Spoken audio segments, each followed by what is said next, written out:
This woman is extraordinarily woke, as everyone is in Hollywood, but she's woke in a way that's quite deranged. Because corporations in America now are... They're leaning in. Or what? They're leaning into woke. Hardcore.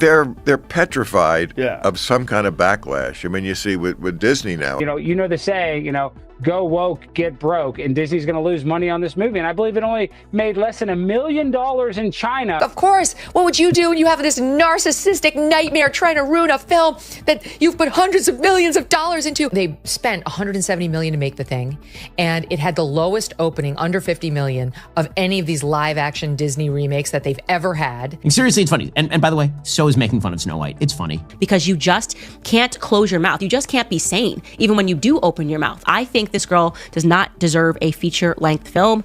Woke Snow White, you are not going to believe what this woman publicized, but you are not entitled to call for Trump supporters to be harmed. Like, you are actually not entitled to do that. But you don't seemingly like your own character, so she comes off as an insufferable, whiny brat. No one on the right side of America can stand the star of this movie. She just sounds bitter and angry. I don't think they're going to buy it. I don't think they're going to watch it. I don't think they're going to like it. She was, as woke as they are. The star, Rachel Zegler, is unbelievably charmless in public. This truly is the worst casting, maybe, in the history of the film industry. Every time she speaks, she gets less likable. You have nothing to do with the creation of Snow White. Right. You should shut up. Rachel Zegler, she's an asshole. Rachel is literally the star of a Disney movie, and she acts like she's some sort of victim, and that's the sort of mentality that is just poisoning people's minds. Like, she acts like her life is so bad. I truly do believe that. There's something wrong with her. She's disturbed, she's unhappy, and she thinks it's about feminism and the patriarchy and about abortion, but the reality is she's just not stable, like the majority of people in Hollywood. They're just not stable human beings. I would highly advise that you boycott this film, no matter how much your children love Snow White. If Disney wants to make more woke films that tank at the box office, they are more than welcome to do that, but maybe think of an original idea. A few lessons for Disney.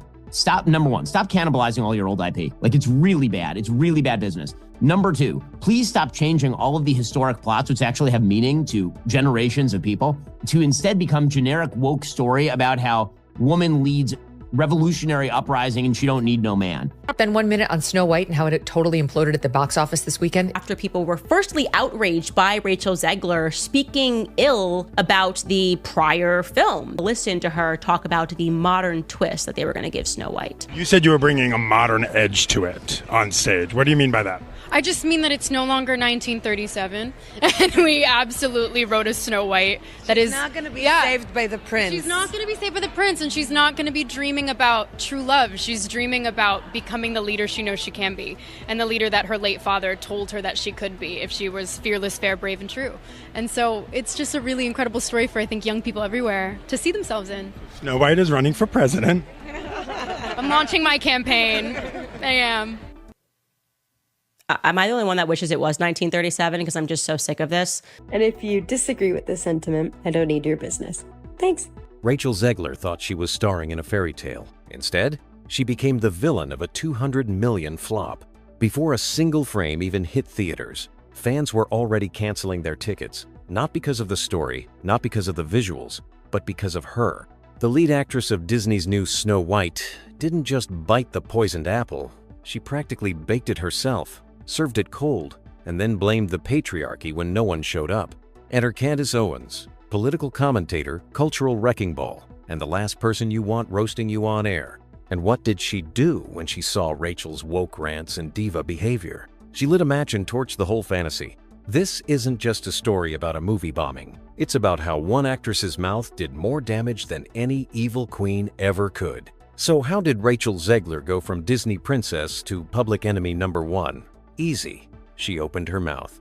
Instead of honoring the legacy of a nearly century-old fairy tale, Zegler went on a press tour with the energy of someone who hated the film she was starring in. She called the 1,937 original weird, said the prince was a stalker, and claimed Snow White wasn't going to be saved by any man this time around. Because apparently, romance is canceled. She bragged about how the new version ditched the love story and instead gave us a fierce, independent woman who doesn't need a man. You know, the same recycled girl boss pitch we've seen slapped onto every remake for the past 5 years. But here's the thing. People liked the original story. They loved the innocence, the fantasy, the hope. That's why it became a classic in the first place. Zegler didn't just modernize Snow White. She trashed it. And worse, She did it with this smug, condescending attitude, like she was doing the world a favor by rewriting a fairy tale beloved by generations. Suddenly, the backlash wasn't just brewing, it was boiling. Because when you start mocking nostalgia while collecting Disney paychecks, people tend to notice. Candace Owens took one look at Rachel Zegler's Snow White press tour and said exactly what half the internet was already thinking. Who does this girl think she is? On her show, Owens didn't sugarcoat a single word. She tore into Zegler's attitude, calling her out for being entitled, disrespectful, and completely out of touch with the audience she was supposed to charm. Owens called it like she saw it. A Hollywood brat trashing a legacy she didn't build, lecturing fans like she was too good for the role that made her relevant in the first place. According to Candace, this wasn't just another tone-deaf celebrity moment. Problem? It was a symptom of a much bigger problem. Hollywood's obsession with pushing identity politics over storytelling. She pointed out how Zegler was more focused on turning Snow White into a feminist manifesto than telling a good story. And Disney? They were just letting it happen. Owens said it loud. This wasn't empowerment, it was arrogance, and the public was right to reject it. She accused Zegler of hijacking a classic to preach her personal politics, then playing victim when people pushed back. The worst part?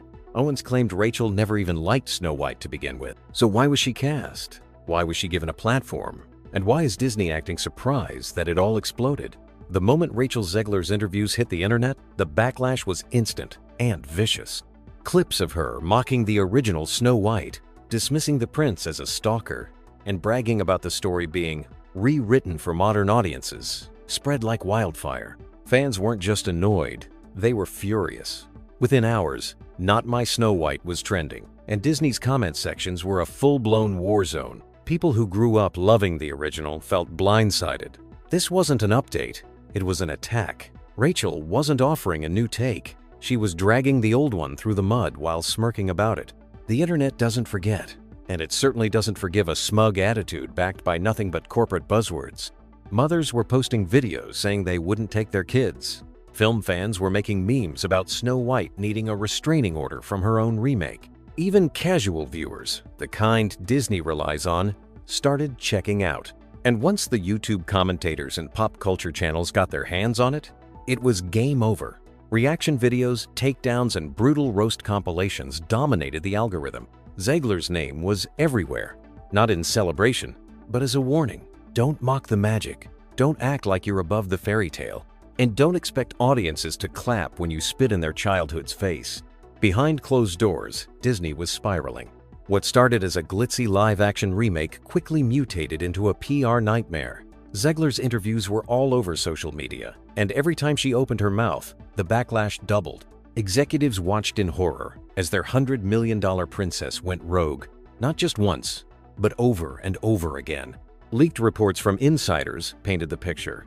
Emergency meetings, sleepless nights, and a quiet scramble to save the sinking ship.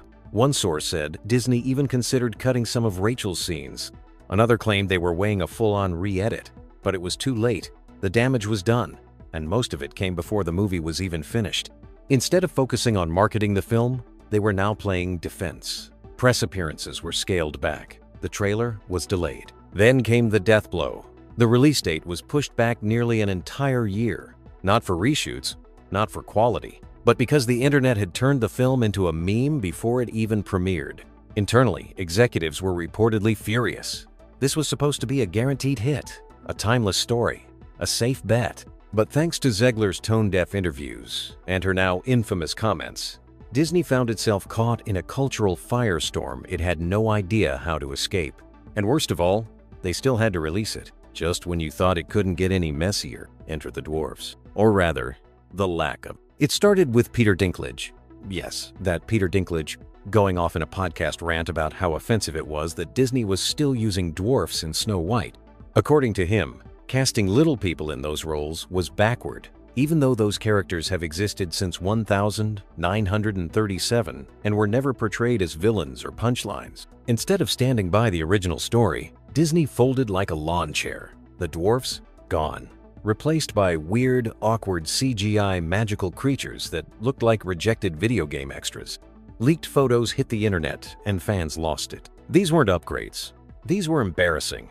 It was like Disney had taken a sledgehammer to its own legacy and then tried to glue it back together with political correctness and green screen effects. And of course, Rachel Zegler couldn't help but chime in, proudly claiming the remake was moving past outdated stereotypes, as if she'd just liberated a nation. Meanwhile, actual little person actors were furious. For many of them, the original Snow White roles were some of the only major acting opportunities in the industry. Now, gone. Cancelled in the name of progress. They weren't angry at Dinklage, pays rich. They were angry at Disney and at Zegler because, once again, decisions were being made on their behalf, and they were the ones paying the price. Candace Owens didn't just call out Rachel Zegler. She used the Snow White disaster to torch the entire machine behind her. And, honestly, she had a point. According to Owens, this wasn't just a bad casting or a tone-deaf press tour. It was yet another case of Hollywood taking something beloved and smashing it into pieces in the name of progress. She said flat out, this remake wasn't inclusive, it was insulting, not just to fans, but to women, to children, to anyone with a memory longer than 10 minutes. Owens mocked the way studios now treat femininity like it's a weakness, how traditional stories of love, hope, and kindness get replaced with angry monologues, bossy attitudes, and characters who act more like corporate slogans than actual people. Her message was blunt. Trying to make every female lead into a sword-wielding lone wolf isn't feminism. It's lazy storytelling, and it's not empowering, it's just annoying. She even went deeper, saying Hollywood is addicted to tearing down its own icons. They can't just create new heroes, they have to humiliate the old ones. Flip the prince into a predator. Turn the princess into a rebel with a chip on her shoulder. Owen said this isn't progress, it's bitterness dressed up as virtue. And in the process, they're alienating the very people who made these stories timeless. Families, parents, kids. You know, the ones who actually buy the tickets. And then came the flop. The glorious, spectacular, career-altering flop. Disney pumped over $200 million into Snow White. And what did they get? An empty theater and a bruised ego. Opening weekend numbers came in, and they weren't just bad, they were humiliating. Less than $45 million in the US, and a laughable performance overseas, including under $1 million in China. For a brand like Disney, that's a slap in the face and a punch to the gut. This wasn't just a box office disappointment, it was a warning shot. Audiences didn't just stay home, they rejected the whole project. The messaging, the casting, the marketing, the new vision that nobody asked for. And at the center of it all, Rachel Zegler's smug grin and corporate feminism press tour. Disney had banked on nostalgia and name recognition to carry the film. But you can't sell magic when the lead is out there acting like she'd rather be anywhere else. People didn't want a reboot that mocked the original. They didn't want a lecture. They wanted the fairy tale they grew up with. And instead, they got a preachy, awkward mess with glitchy CGI and zero heart. Merchandise didn't move. Social media was a roast fest. Even critics, the ones usually paid in premiere tickets, started calling the film soulless, unfun, and completely missable. The message from audiences was loud and clear. We're not buying it, after months of backlash. Tanking box office projections, and enough memes to fill a museum of failure, Rachel Zegler finally decided it was time for damage control. Cue the soft lighting, sad eyes, and a carefully worded Instagram story where she claimed she was just emotional and misunderstood. Classic. The crocodile tears were practically dripping off the screen as she insisted she never meant to offend anyone, even though she'd spent the better part of a year doing exactly that on every press junket imaginable. But no one was buying it. Not the fans, not the parents, and certainly not Candace Owens, who immediately called out the apology for what it was. A last-ditch PR stunt by someone watching their career fall apart in real time. Owens dragged Zegler's attempt at damage control, saying it wasn't remorse, it was panic, and she wasn't wrong. The apology didn't address any specific comment, didn't show any real understanding of what people were angry about, and most importantly, didn't come until after the movie had already bombed. Funny how sorry people get when the receipts don't add up. Zegler thought she could charm her way out of the hole she dug, but the internet remembered. The press clips, the eye rolls, the condescension, it was all still there. Her apology felt like a desperate whisper in a room full of people already heading for the exit. So, what's the moral of this modern fairy tale? Simple. When you hand a legacy over to someone who doesn't respect it, don't be surprised when they burn it down.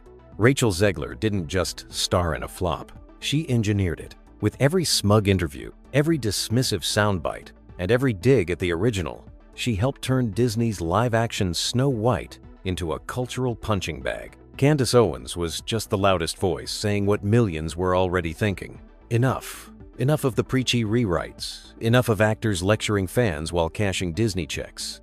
Enough of the fake progress packaged as empowerment. People don't want fairy tales rewritten by activists. They want stories that make them feel something, not a lecture wrapped in a $200 million price tag. And Disney? They got the message, loud and clear. Layoffs followed. Remakes got delayed or shelved. Executives started whispering about course correction. Because this wasn't just a one-off failure, it was a full-blown wake-up call. Zegler's name is now synonymous with the worst-case scenario when brand meets backlash. And while she might still land roles, the damage is done. For a studio that built its empire on magic, wonder, and timeless love stories, this wasn't just a flop. It was a betrayal. A fairy tale turned disaster. A star who lost the plot. And an audience that finally said, "We're done."